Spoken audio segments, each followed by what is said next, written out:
namin, si Aljanita, international referee, at matchmaker, si Morris S. Nasa US po yun. Siya po yung aming konsultant. Ang aming secretary, si Grace Alvarez po. Kunti lang po kapakilala ko sa akin. Ako po ay dating katulad nyo rin. Ako po ay nag-isang dunyang kabataan ng 10 taon sa Sablayan. Naging barangay kagawa din sa Sablayan. Kaya lang, nung tumakbo ako ng Bukal, kunting-kunti na lang, panalo na. Ako rin po ay dating pulis, nag-retire po ako 2024 lang. Ako rin po ay naging player ng Dragon Boat. Alam niyo yung Dragon Boat sa Juan. Naglaro po ako sa Diagyang noon. Naging Philippine team po ako noon. At nakapaglaro sa iba't ibang lugar. Ayan.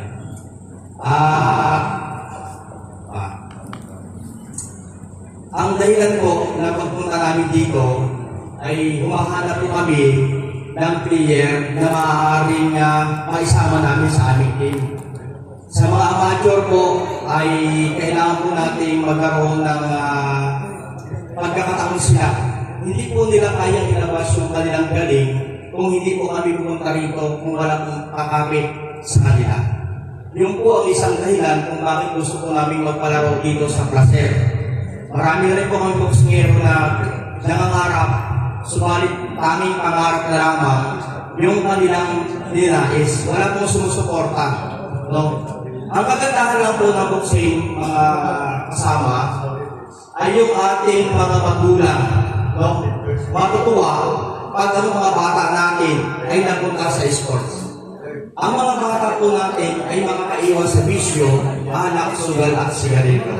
No? Isa po sa layunin namin ay unan ang bayan ng Placer ng isang magaling na boksingero. No? Hindi po natin sila makukunan ng magagaling kung hindi po tayo magsusubok na magpalaro dito. No? Nais po namin makakuha ng isang boksingerong magaling na katulad ni Manny Pacquiao. Si Manny Pacquiao po ay galing din sa mahirap at nagtiyaga siya hanggang sa lumuwas at nakilala. No? Ang layunin po namin dito ay makatulong din sa kanila. Katulad ng maliliit na kabataan na yan, yung maliliit na mga boksingero, may anak banda ang bayan nila sa pamagitan nila. May ahon sa hirap ang kanilang magulang. Makilala ang bayan ng Placer, ang inyong barangay sa pamamagitan niyan. Yun po ang aming dahilan kung bakit kami narito. Noong nakaraan po, nakapagpalaro kami sa Mindoro. Marami pong natuwa kasi maganda yung laban, yung mga magulang na mga boxer, na yung dating mga anak nila sa bisyo na punta, ngayon hindi na po. Doon na po sa boxing.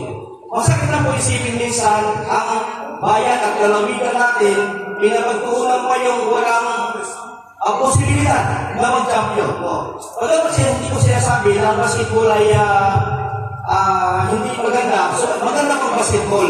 Subalit, ang kailangan po natin, makilala ang ating bansa, ang ating bayan, ang ating lalawigan, sa pamamagitan ng mga boxer natin. Sila po kasi ang mga potential na pwedeng magkaroon ng champion sa atin.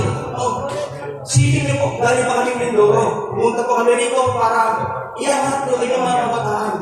Sinabi ko nga po, yung mga boxer namin dito, mga amateur, hahanapan namin ng kapares sa ibang lugar para makita natin yung potential nila. Dahil pag nakita na natin, paano natin silang tulungan. At pag nakita na po namin, sa oras ng laban, bignahin po silang kunin. Sa gym po namin, bibig sila lahat. Wala silang nagastusin. Sagot po namin na, hahasain natin yan. Upang sa ganun ay magkaroon tayo ng pagtulong sa kanila. Magkambil sila na katulad nila. So, kaya hindi po nila makakamit ang pangarap ng mga bata na yan. Kung hindi po sila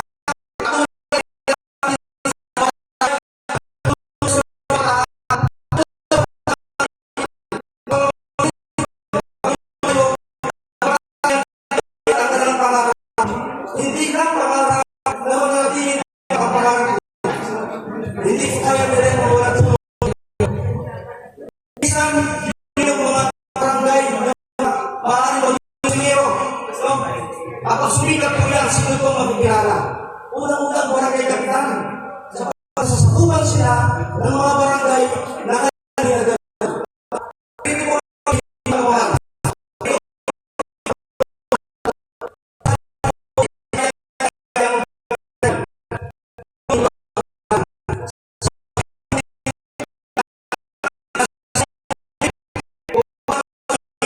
May kasama po kami sa US na isa sa papunta sa dito, kapag ang hero mo ay magaling na kami ng bahala sa US, nakuha siya po si SS na tigakaway as bakit naging champion ngayon, ilabas na siya ngayon sa US, isa po siya sa kasama namin ang ay magkakala ang sa unahin namin ang probinsya ng Masbate sa Masbate akin.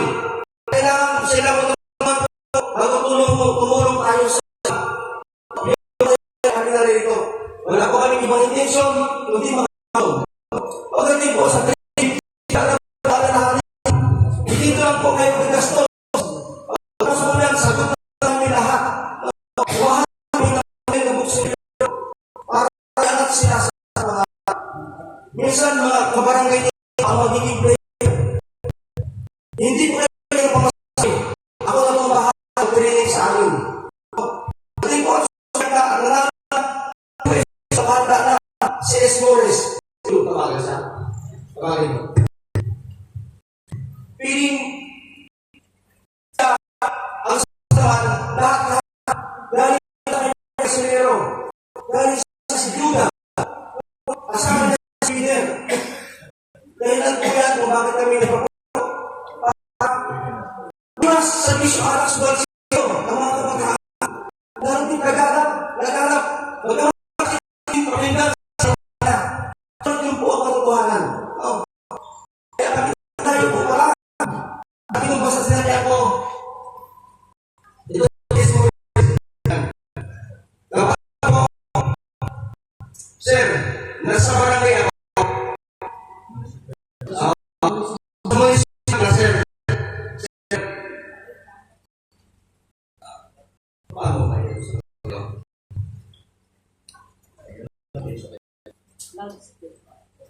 Yes, sir. So, ako, sabihin ka ba sa mga kapitan, yung mga pero dahil sa gusto natin mga kapitan, sa yung sa Las Vegas, yan, siya po nagpapunta sa akin. Esperanza yan dyan. Esperanza. Hello, marunong bang mag-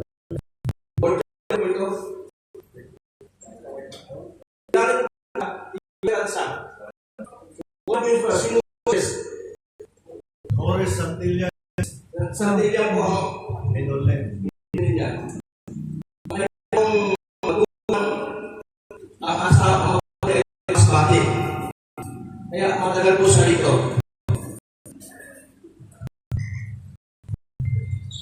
Ayun yung dahilan. Hindi kami sumunod ng mga bata ngayon. Kailangan po namin ang sumunod. Sapagkat hindi po namin ito ng kanila. Pagkila po, igamin ko. Nais namin tumulong sa mga kabataan nyo. Siguro man, doon na kayo ng tigabagay. Baka isa sa nalaman. May mga buksan ninyo. Kami na kung bahala. Kapag nakuha namin, wala silang sasagutin kahit ko. Hanggang sumikat sila. Yung presyo po nila na ginawa namin, pamasahe lang po namin, pambayad sa gap, wala po kami dyan. Ano? Nais na po namin makakita. Ayaw pala nito, dalawang taong nagbiyaya sa Mindoro.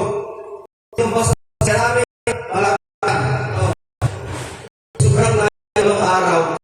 Meron po tayong boxing here, nakikita ninyong lalaban ngayon na isang mangyan, isang karuto, na unang pinuntahan ko sa iyo matatakot sa ako. Subalit na naman siya, nag-usap niya, na naaraan, yung tribo po niya sa halip na